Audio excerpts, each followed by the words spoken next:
پہلے آپ کی نیت ہوتی ہے، نیت کے بعد آپ نے میقات پہ جانا ہے، کوئی بھی میقات ہو، میقات سے گزرنا ہے، ٹھیک ہے۔ احرام مردوں کے لیے احرام باندھ کے، تو عورتوں کا جو ہے وہ صاف کپڑے وہ پہن کے آپ نے میقات پہ جا کے وضو کرنے، وضو کر کے آپ نے وہاں پہ 2 نفل پڑھنے،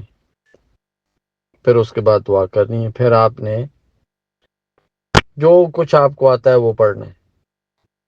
جب تک آپ حرم میں نہیں داخل ہو جاتے۔ پھر خانہ کعبہ کے 7 طواف ہیں، وہ جو باب الاسلام ہے وہاں سے آپ نے شروع کرنا ہے، 7 چکر ہیں، اس کے بعد 2 نوافل ہے شکرانے کے، باب الاسلام کے سامنے ہے، مگر یہ ہے کہ جگہ نہ ہونے کی وجہ سے آپ کسی بھی جگہ پڑھ سکتے ہیں، وہاں پہ پڑھنے، پھر دعا کرنی ہے جو بھی آپ کی آرزو ہے۔ نماز بھی ایک دعا ہے، نوافل بھی ایک دعا ہی ہوتی ہے۔ پھر اس کے بعد آپ نے صفا مروہ کرنا ہے، صفا مروہ کے صفا کے 4 ہیں، مروہ کے 3 ہیں، 4 اور 7 چکر وہاں پہ لگانے۔ اس میں مردوں کو بھاگنے کا حکم ہے اور عورتوں کو نہیں ہے اس کے اندر۔